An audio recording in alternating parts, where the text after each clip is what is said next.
Bismillahirrahmanirrahim. Assalamualaikum warahmatullahi wabarakatuh. Alhamdulillahirrabbilalamin. Wassalatu wassalamu ala ashrafil anbiya'i wal mursalin wa ala alihi wa sahbihi ajma'in. Amma ba'd. Ceramah singkat kita kali ini insyaallah bertemakan adab-adab berangkat salat Id. Adab-adab berangkat salat Idul Fitri maupun Idul Adha.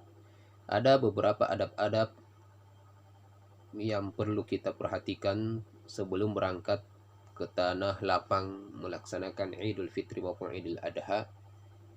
Yang pertama adalah mandi. Kaum muslimin disunnahkan untuk mandi sebelum berangkat ke tanah lapang melaksanakan Idul Fitri maupun Idul Adha. Bersuci, membersihkan diri, kemudian berwudu. Sebagaimana Nafi menyampaikan bahwa Abdullah ibnu Umar radhiyallahu anhuma beliau mandi sebelum berangkat melaksanakan Id. Dan Ali bin Abi Thalib pernah juga ditanya perihal mandi, artinya kapan kita disunnahkan untuk mandi.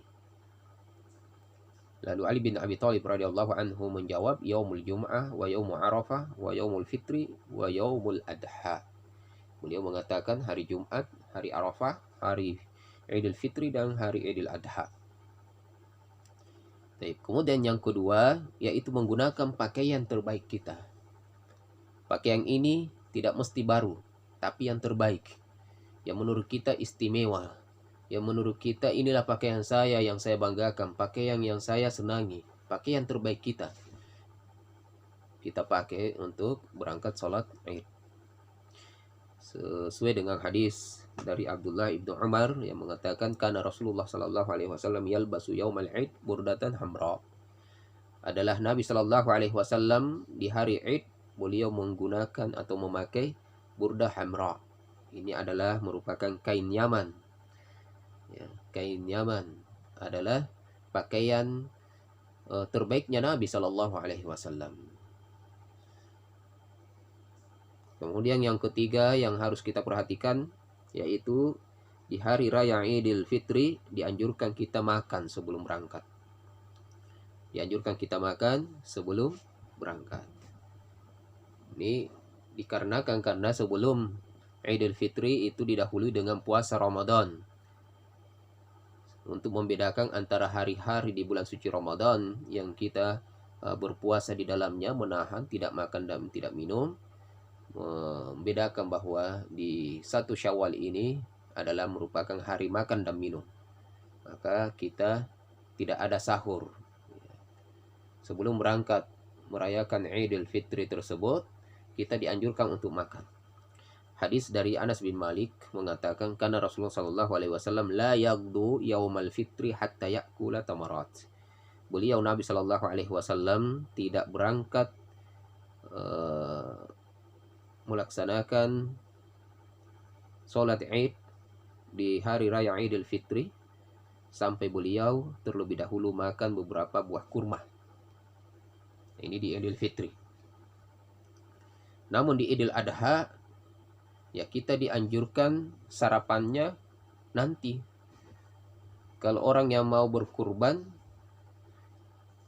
disunnahkan ia makan atau sarapannya itu setelah hewan kurbannya itu matang. Ya. Maka yang terlebih dahulu dia makan adalah hewan kurbannya. Nah, ini sebagaimana dari Abu Hurairah radhiyallahu anhu bahwa Rasulullah sallallahu alaihi wasallam kana yakhruju yaumal fitri hatta yata'am. Rasulullah sallallahu alaihi wasallam kana la yakhruju yaumal fitri hatta yata'am wa la yata'amu yauman nahri hatta yazbah. Adalah Nabi sallallahu alaihi wasallam tidak keluar ke tanah lapang di hari raya Idul Fitri untuk menunaikan ibadah salat kecuali ia makan terlebih dahulu. Wala yata'amu yauman nahri. Dan Nabi sallallahu alaihi wasallam tidak makan terlebih dahulu di hari raya Idul Kurban hatta yazbah, kecuali setelah binatang kurbannya itu tersembelih. Nah itu. Itu perbedaan antara Idul Adha dengan Idul Fitri. Kemudian adab yang kelima adalah dianjurkan pula melewati jalan yang berbeda. Waktu kita berangkat ke musola atau ke tanah lapang, dan setelah kita pulang dari tanah lapang, melewati jalan yang berbeda. Dari Jabir mengatakan, kana Nabi sallallahu alaihi wasallam idza kana yaumu idin khalafat tariq. Adalah Nabi sallallahu alaihi wasallam, beliau mengambil jalan yang berbeda antara pergi dengan pulang di hari Id. Ya, berangkatnya di jalan yang lain, pulangnya di jalan yang berbeda. Ya.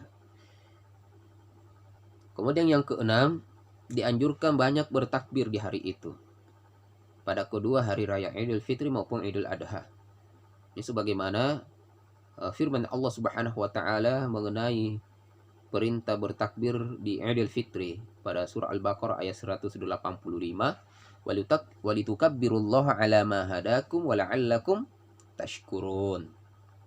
Dan hendaknya kalian mengagungkan Allah, bertakbir ala ma hadakum, atas yang Allah berikan petunjuk kepada kalian, agar supaya kamu bersyukur.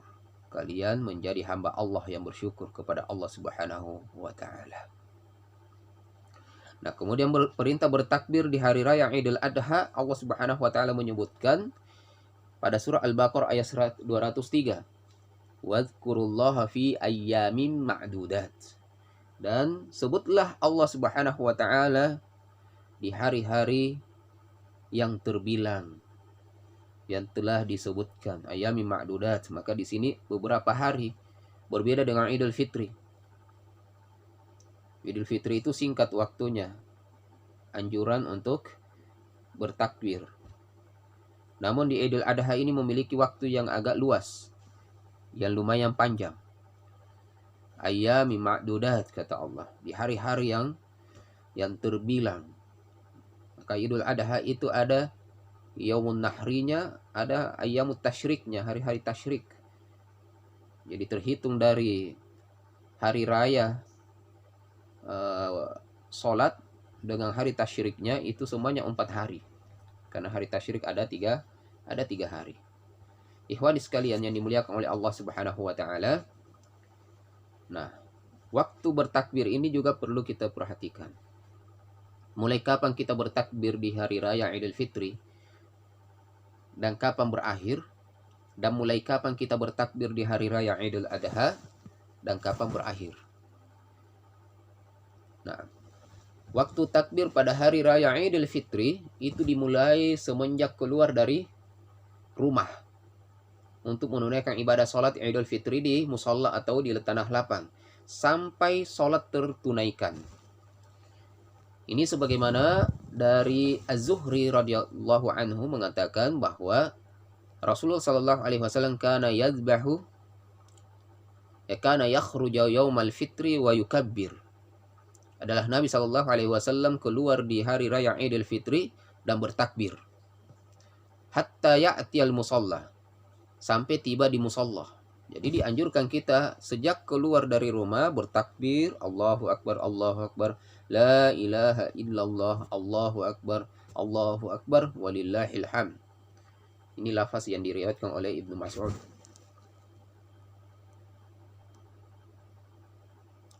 Takbir. Hatta ya'til musalla, sampai datang ke musalla. Wa hatta yaqdis shalah, sampai selesai ditunaikan salat tersebut. Fa in qada sholata qata'at takbir. Tatkala salat selesai ditunaikan, maka takbir juga diputuskan, selesai. Berarti awal takbir semenjak kita keluar menunaikan ibadah salat Id, dan berakhir setelah salat Id itu selesai ditunaikan. Baik, kemudian waktu bertakbir pada hari raya Idul Kurban dimulai dari sejak kapan? Sejak subuh di hari Arafah. Hari Arafah itu kapan? Di tanggal 9 bulan Zulhijjah. Dari sejak subuh di tanggal 9 bulan Zulhijjah tersebut, kita dianjurkan sudah mulai kita bertakbir ya sampai waktu terakhir itu adalah asar di hari ketiga hari tasyrik. Jadi kapan itu? Hari tasyrik itu ya orang sholat Id di tanggal 10 bulan Zulhijjah. Hari tasyriknya itu terhitung dari 11 bulan Zulhijjah, 12 bulan Zulhijjah, 13 bulan Zulhijjah. Setelah sholat asar selesai takbir. Nah, itu ya. Kemudian redaksi takbirnya bagaimana? Nah, kalau redaksinya ini sangat fleksibel sekali ya. Ada yang 3 kali takbir Allahu Akbar, Allahu Akbar, Allahu Akbar. Dan ada juga 2 kali. Yang 2 kali ini sebagaimana yang dibacakan oleh Abdullah ibnu Mas'ud. Beliau membaca takbir di hari tasyrik itu 2 kali. Nah, lafaznya seperti ini. Allahu Akbar, Allahu Akbar. La ilaha illallah, Allahu Akbar. Allahu Akbar walillahil hamd. Saya ulangi. Allahu Akbar, Allahu Akbar. La ilaha illallah, Allahu Akbar. Allahu Akbar walillahil hamd. Tuh. Masalah takbir selesai.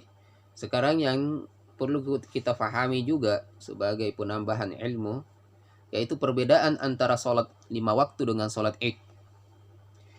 Masalah hukumnya sudah pernah kita jelaskan di pertemuan sebelumnya, bahwa ada yang mengatakan sholat Id ini adalah wajib, ada yang mengatakan fardu ain, ada yang mengatakan fardu kifayah, ada yang mengatakan sunnah muakkadah. Sunnah muakkadah. Yang mengatakan bahwa fardu ain, bahwa Nabi SAW tidak pernah meninggalkannya. Salah satu alasannya, dan masih banyak alasan-alasan yang lainnya. Yang mengatakan fardu kifayah, bahwa mereka menyamakan dengan sholat jenazah. Salat jenazah. Nah, yang mengatakan sunnah muakkadah membantah semuanya. Kenapa sunnah bukan wajib? Alasannya karena ya, pernah orang Arab Badui bertanya kepada Rasulullah SAW perihal sholat yang wajib ia kerjakan, dan Nabi mengatakan sholat 5 waktu. Setelah itu bertanya lagi, ada lagi yang wajib ya Rasulullah selain itu? Kata Nabi SAW, illa antatawwa'ah, kecuali engkau mengambil yang sunnah. Maka sholat Id berarti tidak wajib. Itu bantahan dari yang mengatakan sunnah muakkadah. Nah, kemudian dibantah juga yang mengatakan fardu kifayah, yang mengatakan bahwa sama dengan sholat jenazah. Nah, bantahannya adalah apa? Karena sholat jenazah itu tidak ada ruku dan sujudnya. Sedangkan Idul Fitri, Idul Adha itu disertai ruku dan sujud. Maka sangat jauh berbeda. Kemudian bantahannya yang lain adalah kalau sholat wajib itu ada azan dan ada iqamah. Ada azan dan ada iqamah. Sedangkan di sini tidak ada azan dan iqamah. Sholat Id tidak ada azan dan iqamah. Sebagaimana riwayat dari Ibnu Abbas wa Jabir. Mereka mengatakan lam yakun yu'azzin yaumal fitri wala yaumul adha. Hadis ini diriwayatkan oleh Imam Bukhari dan Imam Muslim. Ya. Tidak ada azan di hari raya Idul Fitri dan hari raya Idul Adha. Di riwayat yang lain, Jabir bin Samurah mengatakan shallaitu ma'a Rasulillah sallallahu alaihi wasallam al-idain. Saya sholat bersama Nabi sallallahu alaihi wasallam 2 Id. Ghairu marrah wala marratain. Bukan 1 kali atau 2 kali saja. Bi ghairi azan wala iqamah. Tanpa azan dan tanpa iqamah. Jadi Idul Fitri, Idul Adha tidak ada azan, tidak ada iqamah. Yang kedua, Idul Fitri, Idul Adha tidak ada sholat sunnah qobliyah atau ba'diyah. Ini riwayat yang dibawakan oleh Ibnu Abbas mengatakan anna Nabi sallallahu alaihi wasallam shalla yaumal fitri raka'atain wa lam yusalli qablaha wala ba'daha. Adalah Nabi sallallahu alaihi wasallam salat Idul Fitri 2 rakaat dan tidak melakukan salat sebelum maupun setelahnya. Hadis ini diriwayatkan oleh Imam Bukhari, At-Tirmizi, Imam An-Nasai dan Imam Ibnu Majah rahimahumullahu taala anhum.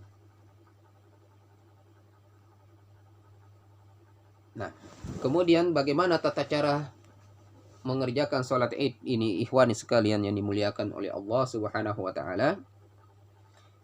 Yang pertama, bahwa sholat Id fitri maupun adha 2 rakaat. Ya, itu dikerjakan dari pagi, sejak mulai naiknya matahari sekitar 1 tombak, itu awal masuknya sholat Idul Adha maupun Idul Fitri. 2 rakaat, dimulai dengan takbiratul ihram dan diakhiri dengan salam. Yang kedua, setiap rakaat itu memiliki takbir yang selain daripada takbiratul ihram dan takbiratul intiqal. Rakaat pertama 7 kali takbir selain daripada takbiratul ihram, dan rakaat kedua 5 kali takbir selain daripada takbir intiqal. Takbir intiqal yaitu takbir bangun dari sujud.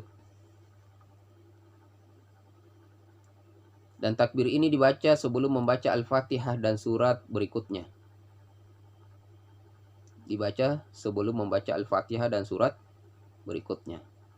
Kemudian yang ketiga, disunnahkan membaca surat Al-A'la di rakaat pertama dan surat Al-Ghasyiyah di rakaat kedua, atau surat Qaf di rakaat pertama dan surat Al-Qamar di rakaat kedua. Itu kalau imamnya hafal. Kalau tidak hafal boleh dengan surat-surat yang lain. Dan bacaan-bacaan Al-Fatihah dengan surat-surat berikutnya itu dibaca dengan jahar. Kemudian selesai semuanya, rukuk sujudnya, salam. Ini sesuai dengan hadis dari Amr bin Shu'aib an abihi, dari bapaknya, an jaddihi, dari kakeknya, mengatakan, kabbara Rasulullah sallallahu alaihi wasallam al-Id. Nabi sallallahu alaihi wasallam bertakbir di hari raya Id atau di salat Id sab'an fil ula. Ini dalam salat. 7 kali takbir di rakaat pertama. Tsumma qara'ah, lalu beliau Nabi sallallahu alaihi wasallam membaca surat yaitu surah Al-Fatihah dan surat berikutnya, surat selain daripada surah Al-Fatihah. Tsumma kabbara, kemudian bertakbir, faraka'u, takbir rukuk, maka rukuk. Tsumma sajada, kemudian sujud. Tsumma qama, kemudian berdiri dari sujudnya. Tsumma kabbara, kemudian takbir lagi, khamsan, 5 kali. Tsumma qara'ah, kemudian membaca surat, yaitu Al-Fatihah dengan surat yang lain. Tsumma kabbara faraka'ah, kemudian bertakbir lagi untuk rukuk, lalu rukuk. Tsumma sajada, kemudian sujud. Hadis ini diriwayatkan oleh Imam Abu Daud dan Ibnu Majah.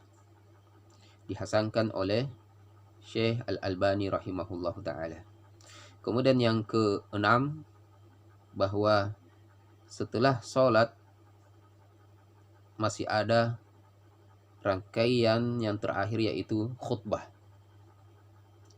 Dan khutbah ini disunnahkan, ya, kalau disunnahkan seorang khatib itu berdiri di atas tanah langsung, bukan di atas mimbar. Yang sekarang ini kan kita di atas mimbar, tapi sebenarnya kalau mau mengambil sunnahnya itu di atas tanah langsung, bukan di atas mimbar. Nah, yang terakhir ikhwan sekalian yang dimuliakan oleh Allah Subhanahu wa taala, yaitu bacaan at-tahniah, ucapan selamat kita setelah sholat Id ketika bertemu dengan sesama muslim yang lainnya, satu sama lain atau bersama dengan sanak saudara kita. Ucapkan kepada mereka, taqabbalallahu minna wa minkum. Taqabbalallahu minna wa minkum. Barakallahu fikum. Wassalamualaikum warahmatullahi wabarakatuh.